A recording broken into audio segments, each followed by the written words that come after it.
Well, first of all, thank you.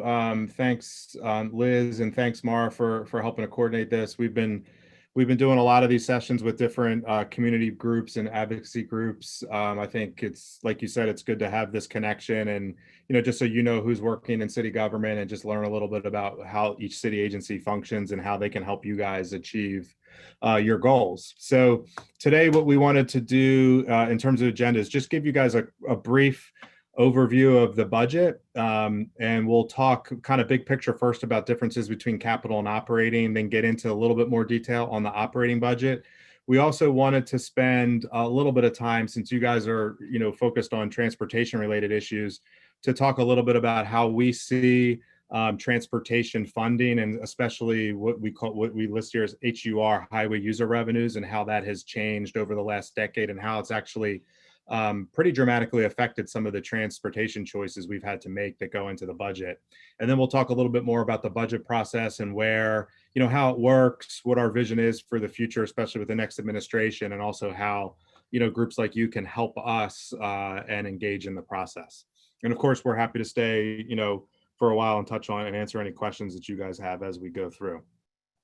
So first things first, the budget overview. The budget, and again, forgive me if some of this stuff seems real simple, but I just want to make sure we start from the very top and give people the basics. The budget is made up of both an operating and a capital budget. So you can see about nearly 80% of our fiscal 21 budget is on the operating side, and a little over 20% is capital budget. The operating budget is managed by my office, and think of that as those are the funds that really allow us to do the daily business of the city. It covers all the operating programs, all the services, all of the personnel, supplies. Think of that, things like when if somebody responds to an emergency medical services call, that's in the operating budget. If a police officer comes to respond to call, that's in the operating budget. If somebody goes to maintain a bike lane, for example, in DOT, that's in the operating budget. The capital budget, on the other hand, is for the physical infrastructure of the city. And to qualify as being in the capital budget, it has to be either some kind of major renovation or some kind of major replacement. So the rule is that if it's something that's greater than $50,000 that goes into improving the physical structure of the city, that gets funded in the operating budget. And in picture terms, in simple, think of like pools, for example. The operating side of the budget is the lifeguards, the people that oversee the pools during the summer. The capital side of the budget would actually be like the construction of the physical environment. And more like on the DPW side, think of the operating side of the budget would be the personnel and the vehicles that go around to pick up the trash, whereas the capital side of the budget would be more that underlying infrastructure. In this example, like some kind of wastewater or water infrastructure underground, all comes out of the capital budget. In terms of how we fit in with other agencies, so the Department of Finance, so I'm the budget director. My manager, my boss is Henry Raymond. He's the director of finance. So the finance department has a role to play in the budget preparation. Department of Finance thinks a little bit more. Henry and I work together on more kind of the big picture things for the city. So things like, what should our tax rates be? What should our debt levels look like? And more the long-term big picture we call financial planning. And then my bureau, the Bureau of Budget and Management Research, in the bottom left, we're the ones that actually put together the operating budget. It's the Department of Planning that puts together the capital budget. So finance, I would say, has a strong role in the capital budget, and we give the planning folks their targets for what we can afford to spend in any given year. But then the preparation of the capital budget, all the details, all the projects, all the requests go through the Department of Planning. And in terms of our role outside of just the budget, I like to explain to people that we have, are almost always looking at two different fiscal years. So right now we're monitoring the current year fiscal budget that just passed back in June. So we are in now fiscal 21. We're about 4 months or so, a little bit over 4 months into fiscal 21. Our role is that we have to monitor that budget, and our staff approve any purchase that an agency makes.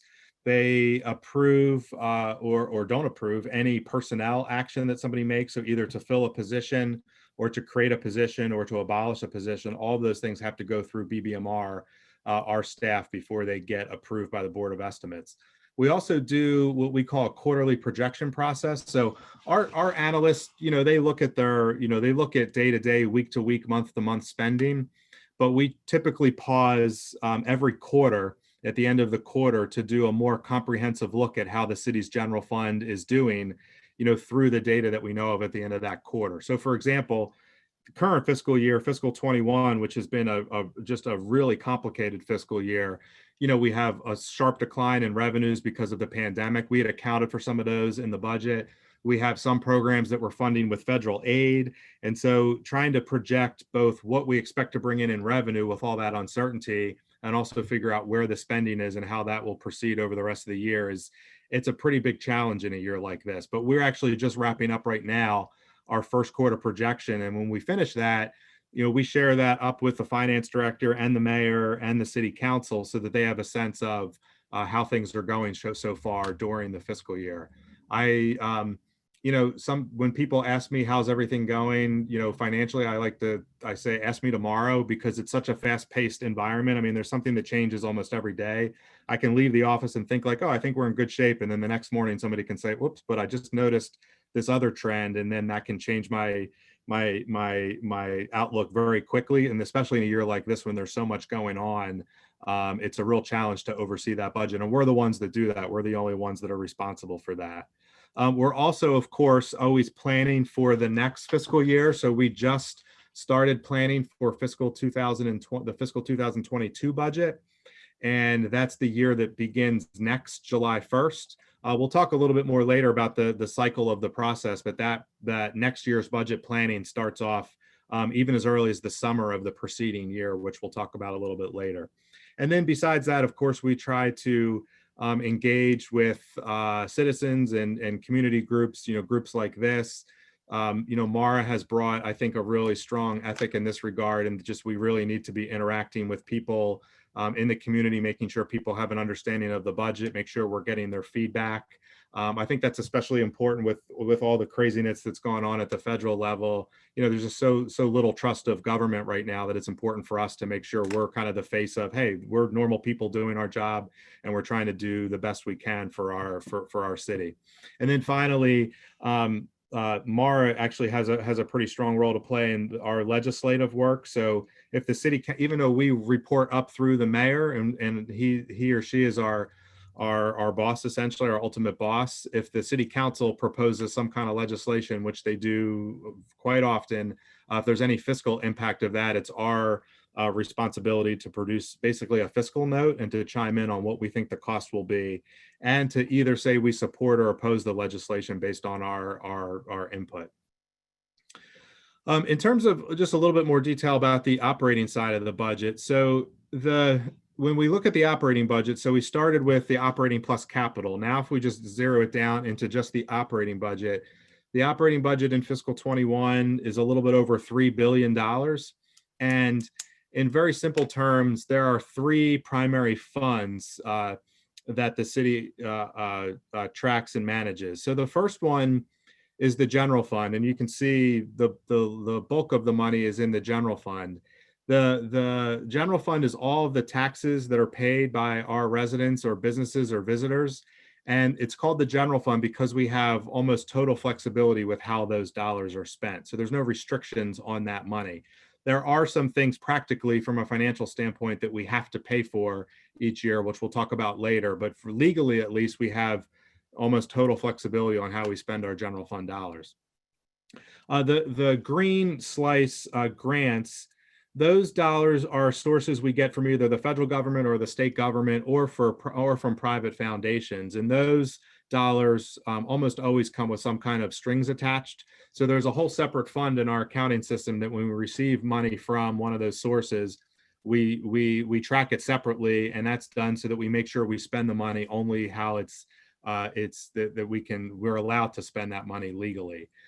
We get in terms of grant programs, the city, most of the grant programs that the city gets, the grant funding that we get tends to be on more, I would say, the social services side. So, in Maryland and in many local governments, they kind of expect you to basically pay for the basics, things like, public safety services, trash collection, a little bit of transportation related services. But a lot of the grants we get are to kind of supplement those things that we do. So a lot of our federal funding is in, some is in transportation, some is in things like homeless services or social services, things that we need to rely on help from the federal government in order to be able to do to our liking. And then the final slice there is what we call enterprise funds. Those are used for, think of enterprise funds almost like little mini businesses within the city. And the wastewater utility and the water utility fund are good examples of that. And those funds, we charge the user for their consumption of the service, but we don't expect to make a profit off of it per se. And so all of the money that gets charged to users for the cost of those services has to be used back into that service. So for example, when you pay your water bill, that money goes back into the improvements, the operations of the water utility. We can't siphon that money away and put it into the general fund. And there are further breakouts beyond this, but those are the three primary ones that you should be familiar with. If you break down the general fund even farther, so now think of it, we started operating plus capital. Now we're just drilling into operating. Now we're just drilling into what is the general fund operating budget made up of. This is these are the key revenue sources, the main revenue sources for the general fund. So the biggest one clearly is property taxes. So 53% of our revenue is made up of property taxes. That the dependence on property tax makes me a little bit nervous. I don't like to be dependent on one source, so in such a large chunk of our budget. But the good thing with property taxes is that the way they're done in Maryland is that changes in real estate value get phased in over 3 years. So what it does is, even when we have kind of crazy times in the housing market, it tends to smooth out our receipts a little bit. They're a little bit more even over time, and that's helpful because that is such a large chunk of our revenue base. The second biggest chunk is income tax, the blue piece at the top. So that's 20% of our revenue stream. And income tax is, in Maryland, you pay your income tax to the state of Maryland when you file your return each year, and then the amount that is for local jurisdictions gets distributed back to those jurisdictions. So when you file your state return, there's about a 5 or 6% rate on the state, and then the city charges 3.2% on all income, and they collect that money and distribute the 3.2% back to the city. Our income tax rate is the highest that we're allowed to be in the state. We're at 3.2%, so we don't have any room to bump that up. And in Maryland, our income tax is based on where you live, not based on where you work. That is different than a lot of other states in the United States. What that means is that the residents of the city are the ones that really have the burden of funding services in the city, even if they work elsewhere, even if they work outside of the city. Just a couple of the other ones I'll touch on real quickly. Highway user revenues we'll get to later. That's a state shared source of money that comes directly to the city. It has to be spent on transportation related activities. State aid, that 5% piece, that's the only piece of state aid that we have almost full flexibility with. So like I said before, most state grants we get, there are strings attached, but the state does provide us some aid that we have full discretion on how we spend that. And then finally, recordation and transfer taxes, that's on the change when property changes hands or is refinanced. Hotel and parking are self-explanatory. There's a rate on hotels and a rate on parking garages and a bunch of other parking related revenue, which we're getting crushed right now, frankly, which I'll come back to later because there's so much less activity. And then the other bucket is all other sources. But really the big takeaway is property taxes and income tax are by far the largest for Baltimore, and that's true of most jurisdictions in Maryland. In terms of where... just so that we can kind of infuse, there was a really good question kind of that fits in with that last slide. So which of the buckets of the general fund do you think fluctuates the most?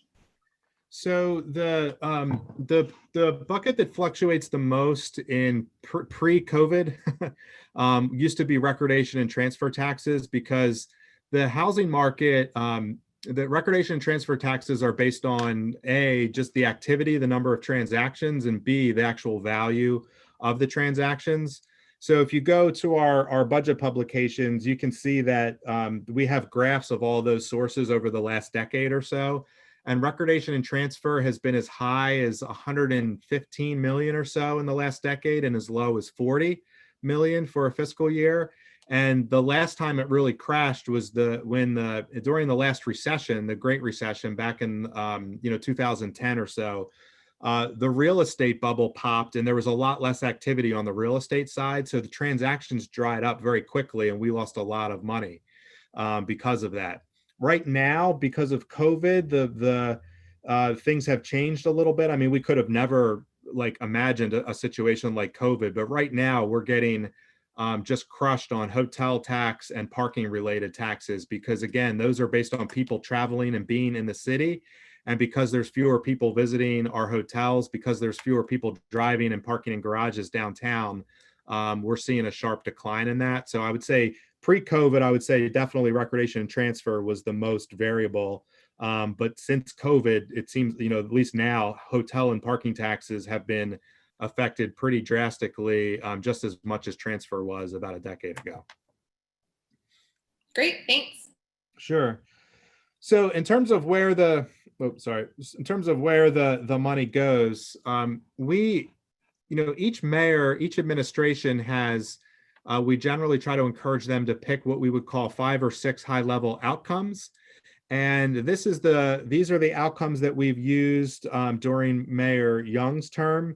We'll be talking with Mayor Scott about what he wants to do if he wants to change some of his outcomes. But what we try to do is we pick a couple, 5 or 6, what we call outcomes or key themes, and then we try to figure out what are the indicators that we should be tracking to see how well the city's doing. And so, if you asked 100 different people, you'd have 100 different ideas of what we should be tracking.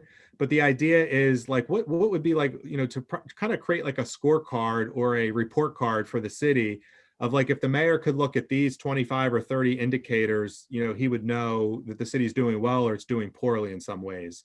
So these change from administration to administration a little bit, but you can think on things like public safety. We're always going to track homicides and shootings. We're going to track property crime. On children and families, we always want to know what's going on with achievement and career readiness. In terms of cleanliness, we always want to know recycling and energy usage. The ones we have a harder time figuring out are I think some of the healthy indicators and some of the ones like transportation related indicators, I think would be a good conversation later. What should we be looking at to tell us if the city has a good transportation network? I saw one measure that we've used in the past, and again, this is a citywide indicator, is what percent of our residents use alternative, non-car types of transportation. Another one I've seen is just the average commute time for people, with an understanding that, lower is better. But, think of these as things that we measure because we want to know how well the city's doing as a whole. And they might not be things that individual agencies measure themselves. And so once we have our outcomes decided, we can break the budget into those categories as well. So you can see here that the bulk of our spending goes towards, public safety, or what we would call clean and healthy communities. Public safety is mostly police and fire, and a couple other supporting services like streetlights, for example, and transportation falls under public safety. And then cleanliness is mostly DPW services, things like solid waste collection, street and alley cleaning, and then all the water and wastewater utility stuff that we talked about previously.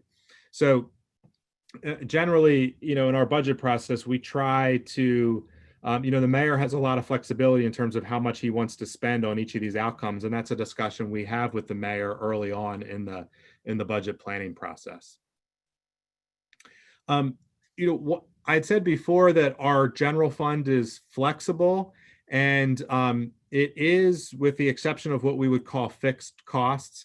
And by fixed costs, we mean there are things that the city must pay for, either by law or by contract, that we can't easily reduce in the short term. And, for me, I spend probably half of my time on these types of things because fixed costs are maybe a little bit less visible to a citizen. or a resident in terms of how things look in the budget, but these are things that limit our flexibility if these costs get too high. So some examples of those things are we have to make contributions to each of our pension systems to make sure we can produce the benefit that we've promised our workers when they retire. We pay for health benefits, some subsidy for health benefits for our retirees. We have to make a state mandated payment into the Baltimore City public school system since it is a separate entity. And then, of course, we have to pay debt service on money that we've borrowed in prior years, and usually that's for capital projects. There's also a whole host of other things that I consider fixed, because even if you do your best to get it completely out of the budget, you're just never going to get all of these things out of the budget. You have to pay workers' compensation costs. If somebody gets hurt on the job, we try to prevent people from getting hurt on the job, of course, but if somebody does get hurt, we have a legal obligation to pay those medical costs. Things like utilities, just enough, lights and water and things like that to have buildings. And then things like tipping fees that we pay to bring our trash to Bresco, for example. So, we like to think of fixed cost as we have to manage them in a way so they don't crowd out other desired spending. And the higher our fixed costs are, the less we have to spend on things that our residents are going to want to see in the budget. In terms of the trends, you can see this is just in graphical form, how this has changed over time. We made, for those of you who have been following, city government or politics for a while, the city made a couple big, very aggressive changes to its fixed costs back in the last decade in around fiscal 12 or fiscal 2013. So we reformed the pension system for both fire and police employees and civilian employees. And we also made some pretty aggressive changes to our health benefits. Our policy is we want, our health benefits to be competitive. We want employees to have good health benefits, but they have to be cost effective, of course, for the city, or else again, it crowds out those other sources of spending. So it's hard to see in a big chart like this, some of the trends, but our pension costs have come down. Our retiree health costs have come down, and our BCPS contribution has grown over time because that has been a state mandated cost that we haven't been able to reduce. So I can pause there before we go into a little bit more on the transportation related stuff. If anybody has any questions now, or I can keep rolling. There were some good, there are some definitely good general budget questions. So let's go ahead and we can take a break and do some of those, and then we can get into the specific transportation stuff. Sure. So one of the things that I also had is Kyle had a question about how does the distribution of money in compare to other cities, the size of budget. And so that's, how does our budget compare to other cities our size in terms of the revenue? Yeah. So and how it's distributed. Sorry. I see. So yeah, on the distribution side, I mean, what we've seen is that we are unlike a lot of other Maryland counties. But we are pretty similar to other big cities. And a big piece of that, kind of the elephant in the room is public safety costs. I mean, we have a large police budget, over 3,000 employees. When we look at other big cities that are similar to Baltimore, that have had the challenges with public safety over many years, a lot of those look pretty similar, where a bulk of their costs are for like the basics, public safety, and things like cleanliness or solid waste collection, for example. When we look at other counties that are a little bit wealthier with less of those problems, we see those budgets a little bit more focused on some of the other nice to haves, things like transportation, things like education, or other things. So I would say we're very similar. If you looked at like a Philadelphia or a New York City or a Chicago or a Washington, D.C., it wouldn't look that much different in terms of the distribution, but we are different than a lot of other counties in Maryland because just a lot of other issues in other counties that are not similar to Baltimore. And then one of the questions, so people are always really interested in the property tax thing, because it's a hot topic. Hi. Yeah. So I think, one of the questions is how there's arguments to be made for and against Baltimore City relatively high property tax. And so how would, hypothetically, how would lowering the property tax rate affect the general fund overall?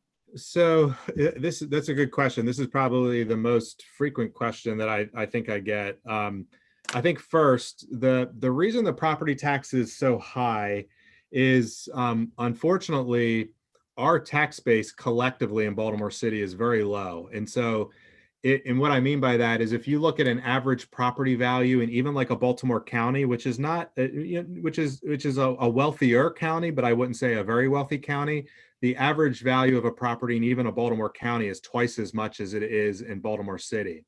And so what that means is if your property tax base, if the assessed value of your properties are so much lower, like they are in Baltimore City, we have to charge a higher rate just to generate the same amount of money as like a Baltimore County or a Howard County.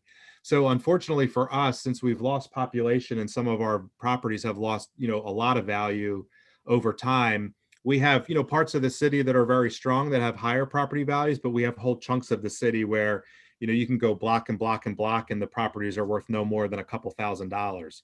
So when collectively you put all that together, just to raise enough money for basic services, our rate has to be higher, unfortunately, just to raise that minimal amount of money. So that part of that is just like a disadvantage that's built in for larger urban jurisdictions, especially like one like Baltimore and Maryland. In terms of reducing the rate, every once in a while you'll hear what I would call, I'm trying to think about a gentle way to say this, what I would call more kind of like anti-tax, like right-wing ideologues that would say if you just cut the property tax rate in half, that it would be a miracle and all these people would move to the city and we'd have so much more revenue.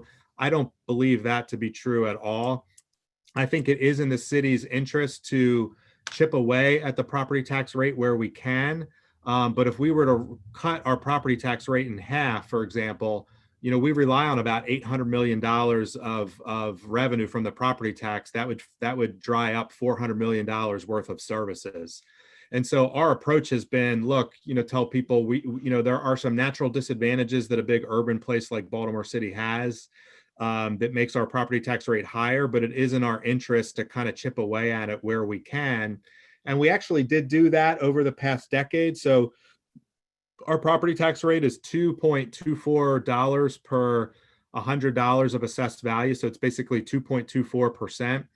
And when we opened the Horseshoe Casino, which goes back probably 8 or 10 years now, we decided to dedicate some of that revenue to lowering the property tax rate.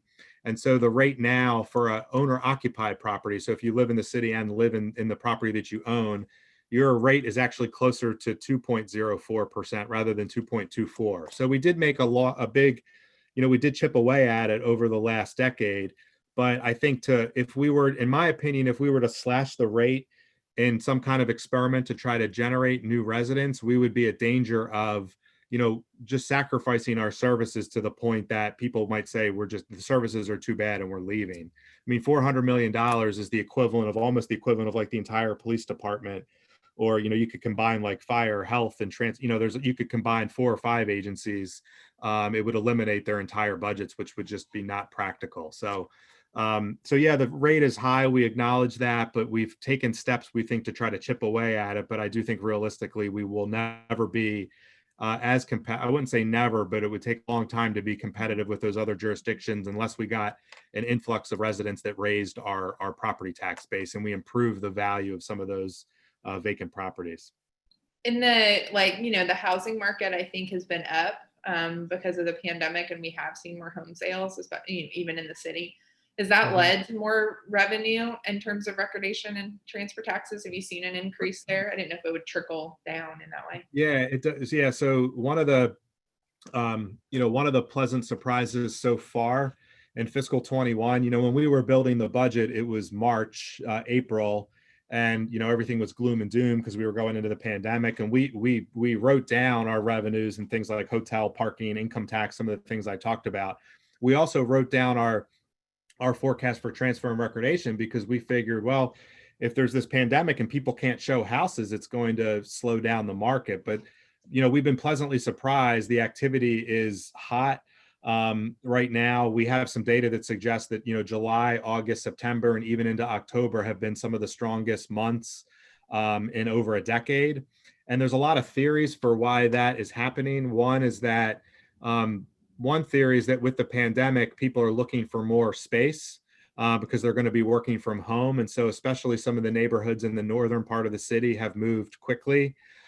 There's also a theory that I've heard from our folks in the city. So I don't know if you guys know Annie Milley. She runs Live Baltimore. It's an organization that tries to attract people to the city. I mean, there's a theory that maybe we have people coming from high cost places like a Washington, D.C., New York, Philadelphia, even places that are more expensive than Baltimore, that say, hey, if I can work from home, I don't need to pay $2,200 a month for like a tiny, 1-bedroom studio apartment in DC. I can move to Baltimore and get a better deal, or actually purchase something with the same money.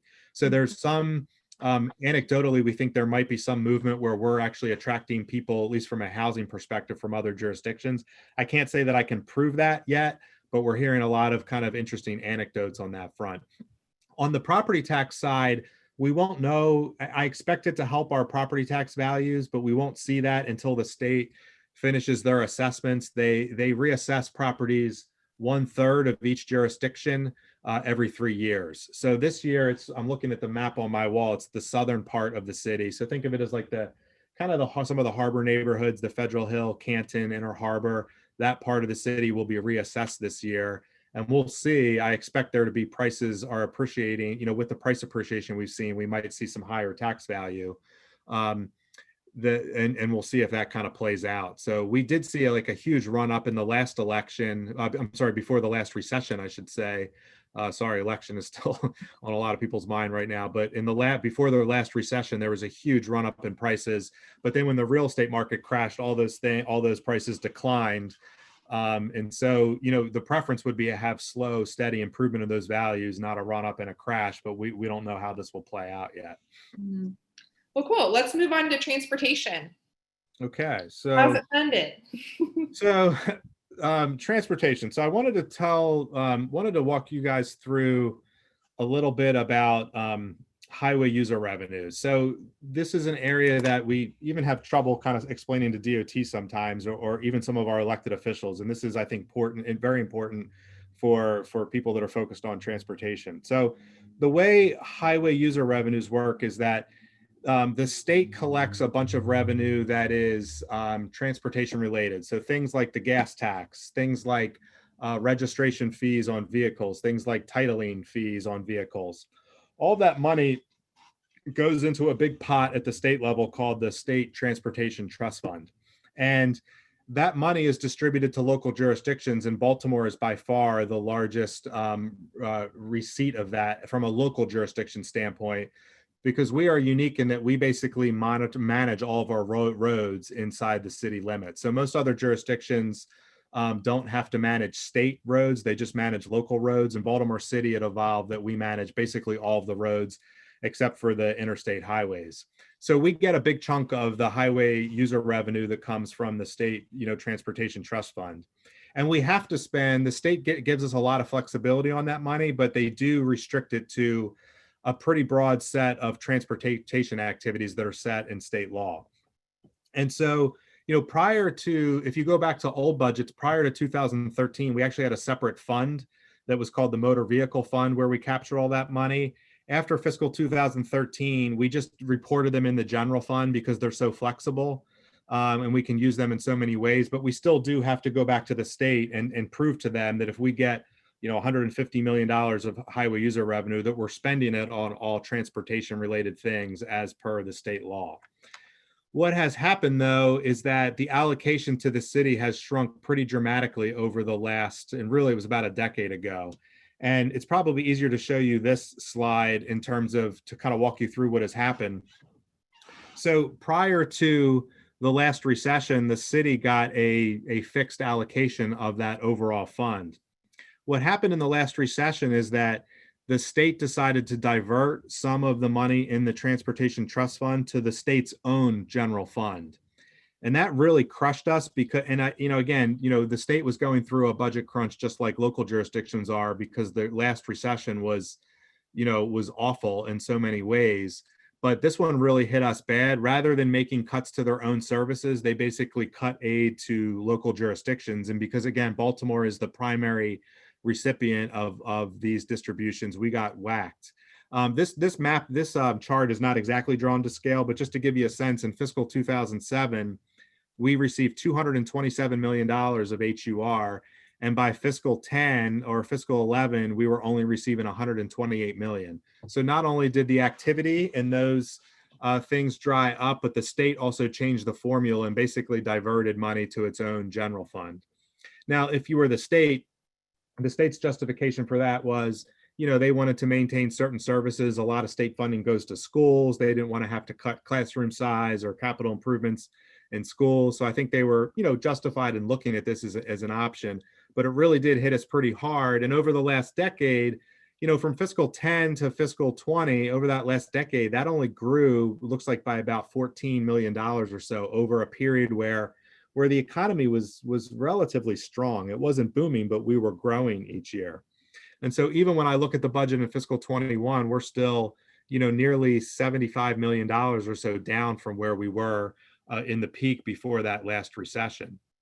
And, our general fund budget, we spend, a lot of the transportation budget is made up of highway user revenues. We do supplement it with some general funds, but losing this has been especially impactful on capital. So first on the operating side, with that loss of HUR revenue, that means that the HUR funds that we have left have to be basically devoted to all the things in transportation's operating budget that we can charge against HUR. And then we do now, because we've lost so much HUR, the city's general fund now has to chip in to subsidize some eligible transportation projects that we used to be able to just charge against the HUR state source. And then really the big impact has been on the capital side. We got crushed on transportation capital projects. And, back in 2007 at that peak when we were bringing in 227 million or so, we spent 73 million of that on transportation capital projects, which is great. But then over the past decade, we've only averaged about $7 million per year because there's really been no replacement for that program. The city did decide to increase its borrowing to make up the some of the difference. So we participate in a program with a state that's called the County Transportation Bond Program, where we borrow $15 million on the state's bond rating, but that's borrowed money. It's not grant money, so we still have to pay that back.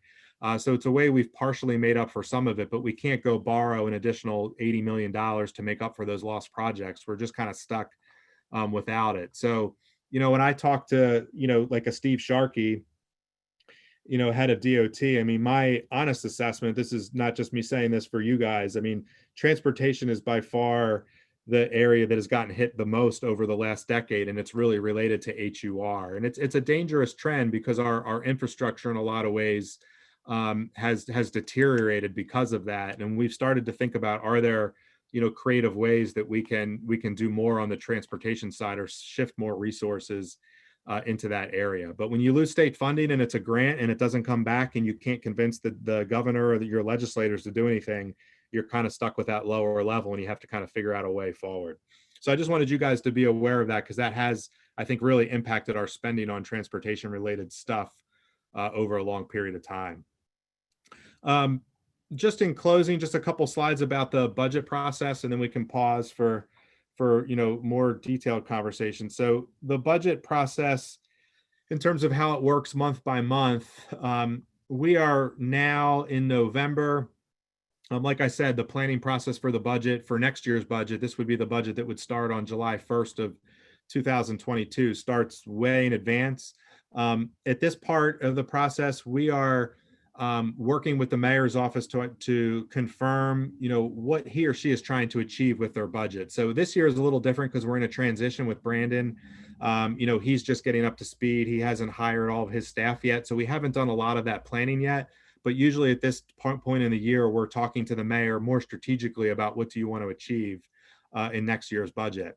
Then in December, late November into December, city agencies must submit budget proposals to finance. In January and March, January through March, our office, our analysts go through and evaluate those proposals. And then ultimately we make recommendations to the mayor for what we should and should not be funding in next year's budget. In March is when we will send out what I would call the preliminary budget. That is the budget that finance produces that is open to the public, where we can get feedback on it.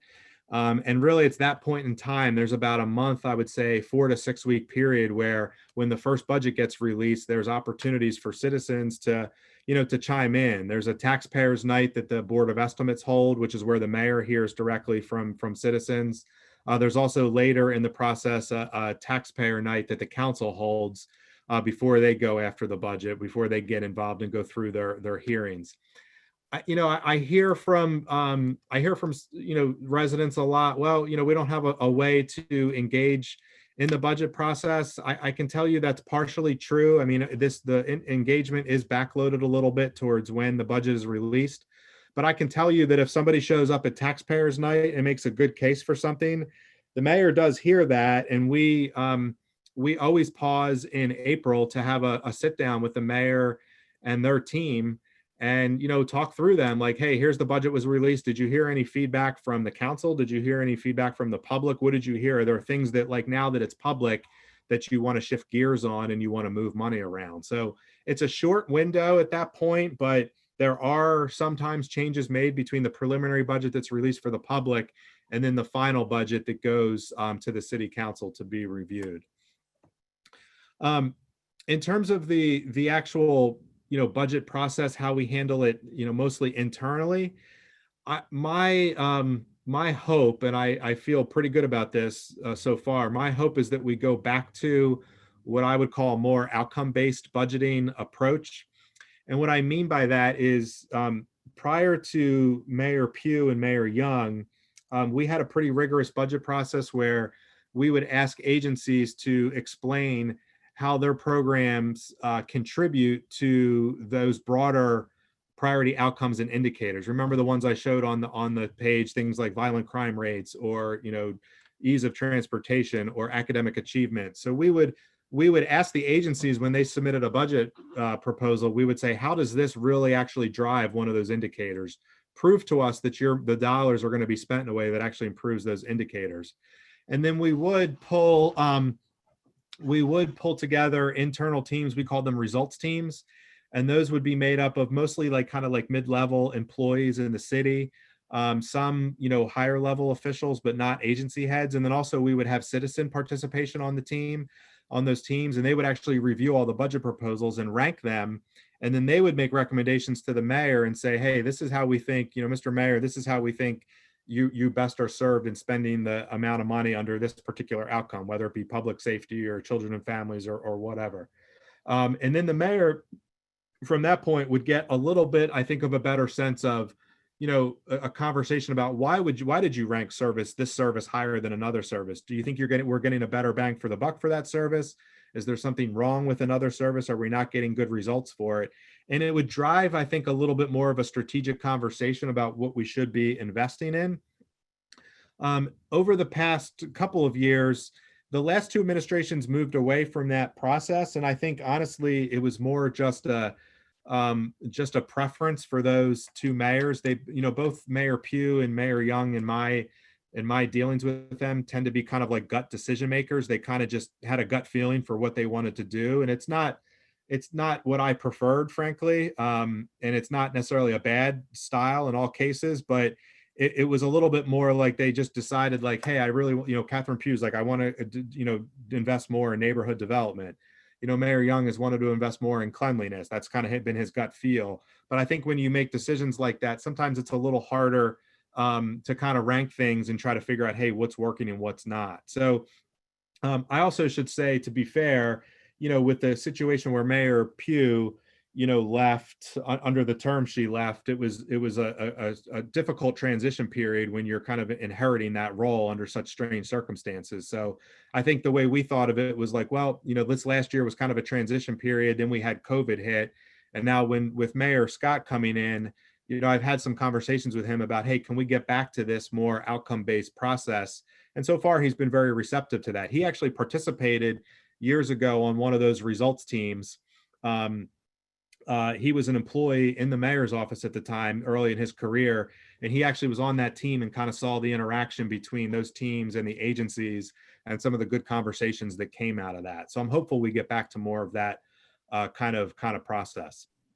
And, like I said, in recent years, we moved away from it a little bit. The agencies still track performance and still publish all that information in the budget, but I feel less confident that those that performance information is driving some of the bigger picture budget decisions, and I hope we get back to that.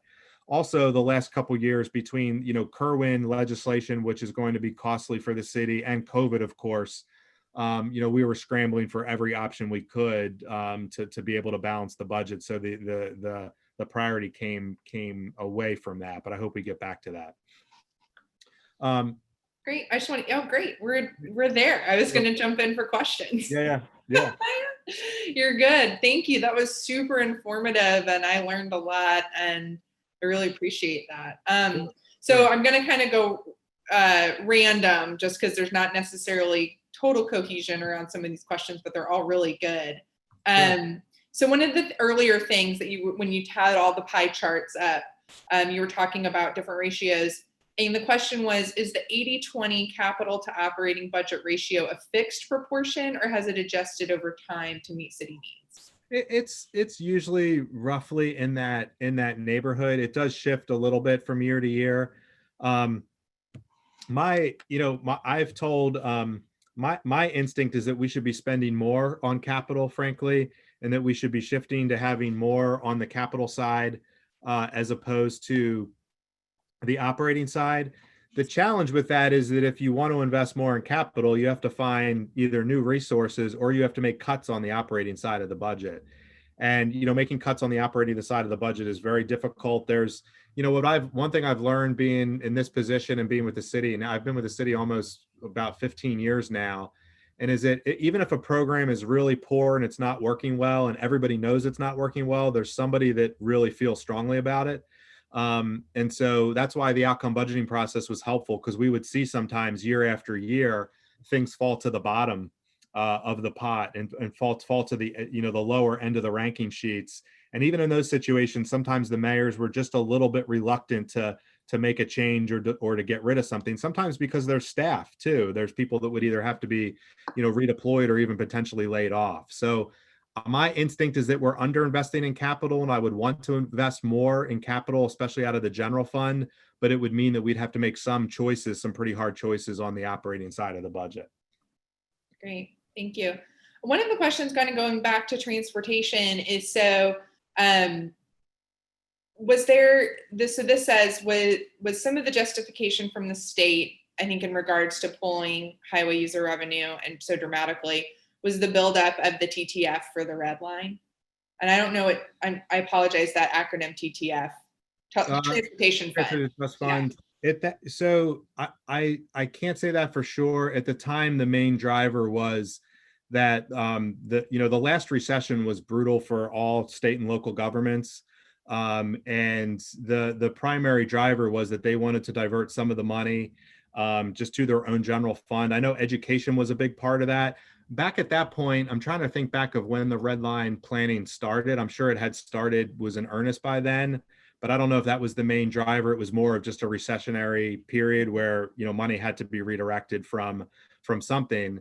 The city was not happy about that. The city pushed back pretty hard, but the alternative for the state, of course, was that they would have had to make their own, budget cuts, especially in things like, potentially transportation spending or education spending or other things that would have had to be tossed overboard during that recession. So I think what's been lost from my perspective, though, is how badly that impacted Baltimore City, and even some of our elected officials now at the state level weren't around, and they don't remember that. They don't realize how deeply that impacted the city. So yeah, but really it was mostly a recession. The city lost just a ton of state aid in that regard at that time.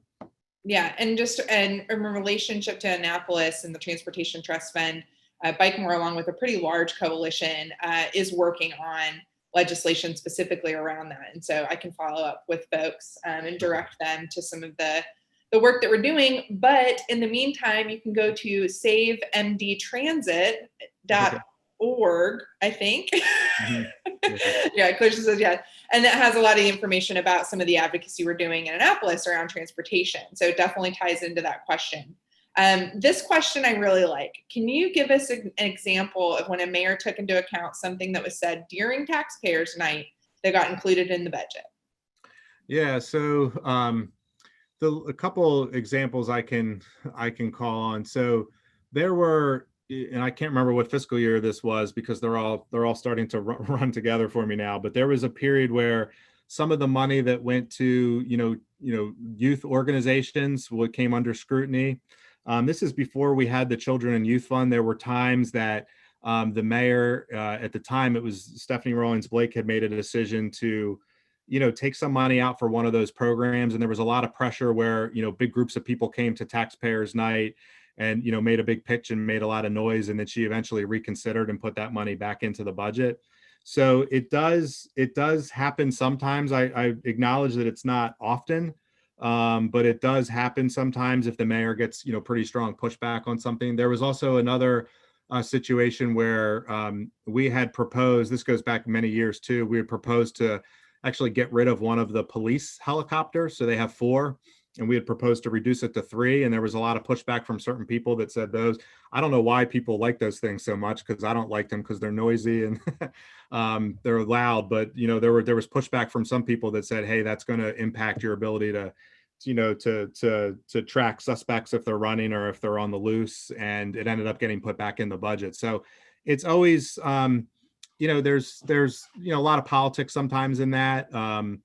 Generally when the preliminary budget goes out, we'll also share, we'll brief the city council president and the chairman of the budget committee and say, here's how the decisions were made, make sure they're understanding of it. But, there's often some pushback from the council, and sometimes the council, working with, different groups can put some pressure on the mayor if they think something needs to be corrected. So it does happen. It's rare, but it does happen. And, but it is an opportunity. I honestly don't like the format of the taxpayer night, because if, for those of you who have been to those nights before, the Board of Estimates just listens to comments, but there's no real back and forth. It's not ideal. I mean, if I was an elected official, I wouldn't want to have to respond to everybody screaming at me about a lot of different things, admittedly, but there's probably a way that we could have more, just more good conversations at those meetings. Really what it ends up being is, groups of people come and advocate for something and basically express their displeasure. And the mayor, has to sit there and listen to all those comments. And sometimes, they'll take that into account and make a change. It's something Mara and I talk about a lot, is like, how could we make like a better taxpayer night where it's just not everybody kind of talking past each other? And, these kind of events, I think, is a step in the right direction of trying to have more, constructive conversations, if we can, about priorities in the budget. Well, yeah, I definitely, and I think from an advocacy perspective, and sort of as we wrap up, one of the things that we're going to be doing next week, and if you remember the chart, you have finance and you have BBMR, and then you have the Department of Planning that does the capital improvement budget. That's what we're going to be talking about next Thursday, same time, same place, but with Jed Weeks, our policy director. And then that's, and I think, since my time in Baltimore, with that shrinking pot of money that is directed towards transportation just being minuscule at this point, we haven't had a whole lot of luck advocating for more general fund going into transportation. But where we have had luck is showing up to what's called CIP, Capital Improvement Plan, that takes public testimony. I would say that time, and I would be curious, I think that timeline for input and how it gets approved seems a little more conducive to public input, and you get a little more time, I think, because it goes before the Planning Commission. Right. Yeah, and capital, I think capital sometimes can be a little bit easier since it's project based, where people know, whereas the operating budget is all the staff that support some general some general functions that the city has to do to some degree. And, whether we have 10 staff or 20 staff or 5 staff, there's certain functions that you just have to have. You have to do, in transfer, you have to do street lights. You have to have some money set aside for snow removal. There's like just certain things that you have to do. So there's a little bit less room to move on the margins, but on the capital side, you can get your input heard and hopefully, get that heard so that a certain project is chosen if it's more important to the group. I would say too that agencies do get the opportunity. I mean, one other way you can engage is agencies do get the opportunity to ask in the operating budget for enhancement funds. Enhancement funds are things we think of as like just a new way of doing business, or something that's really critical that just hasn't been in the part of the core services. I think if I'm remembering correctly, the bike coordinator position, it was done through an enhancement that DOT said, hey, we need somebody full time for this. Yeah.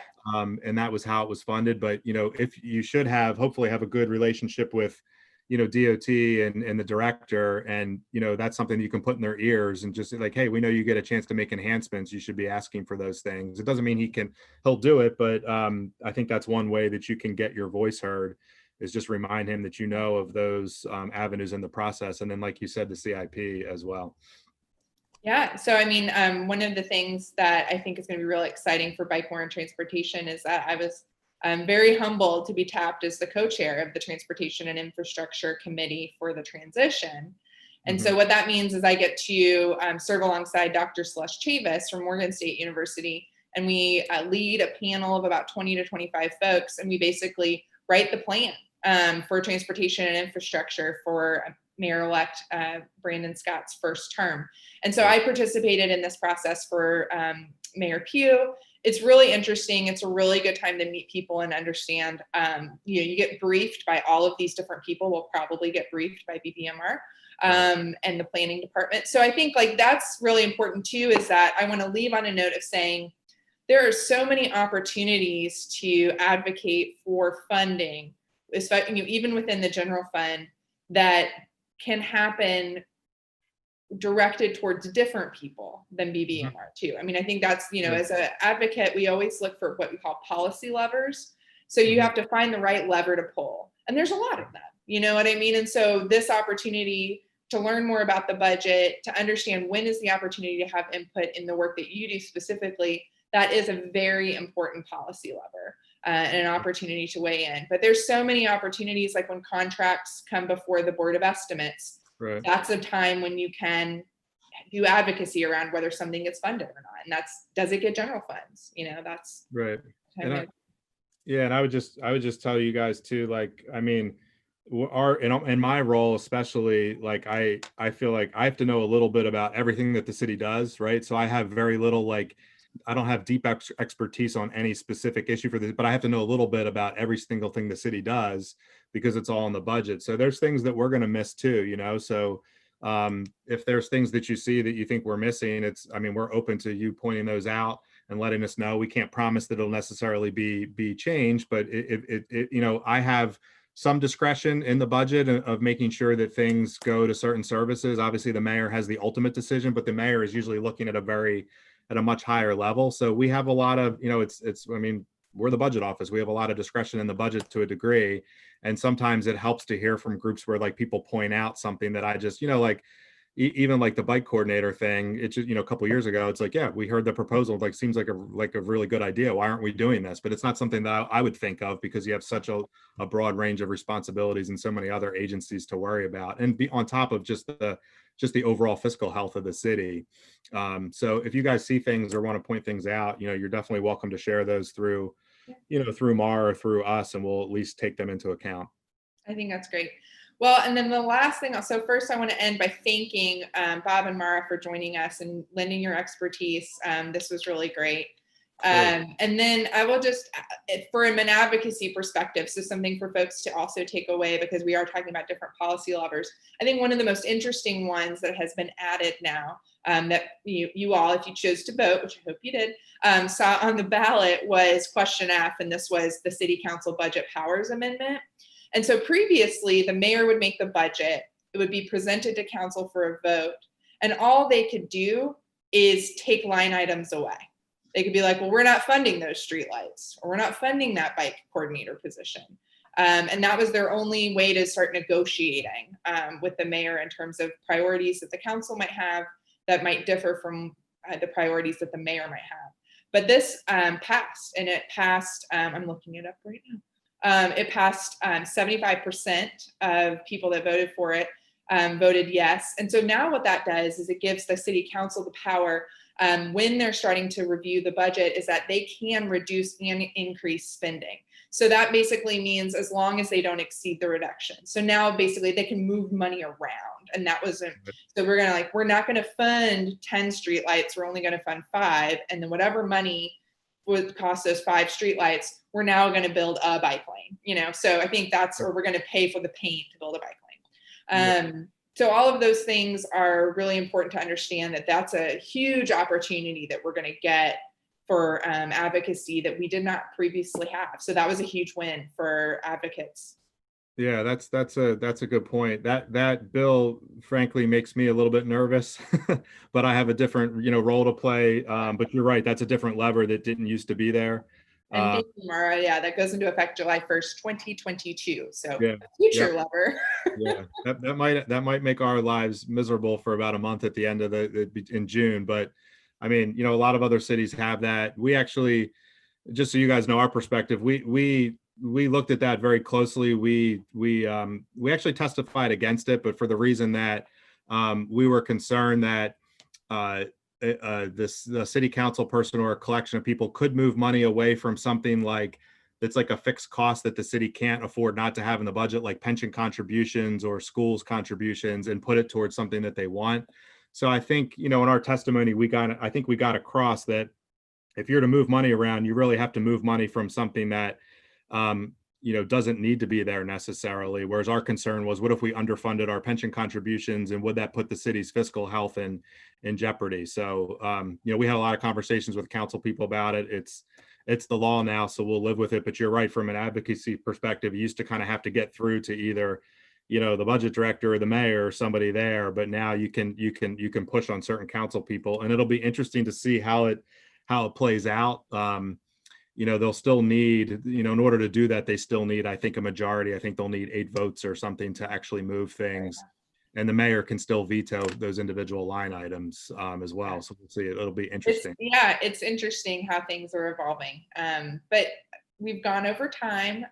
So I want to, clearly I could keep talking to you because I love I really do. It's fascinating, and it really does make me feel very empowered when I have knowledge that's certainly outside of, my education or even, my role at Bikemore. So it really does help us do our job better, and it helps us advocate for folks on the call. And I hope folks on the call feel like they are better educated now and understand some different opportunities that they can connect with the budget, whether it's on issues of transportation or another issue that you care deeply about. That's what the goal is really just to get you all engaged as much as we can.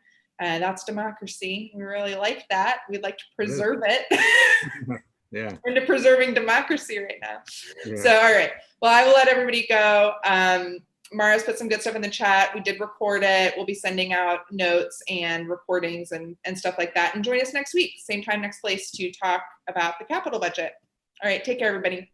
Okay. Thank you, everyone. Thanks, everybody. Have a good night. Thank you. Bye-bye.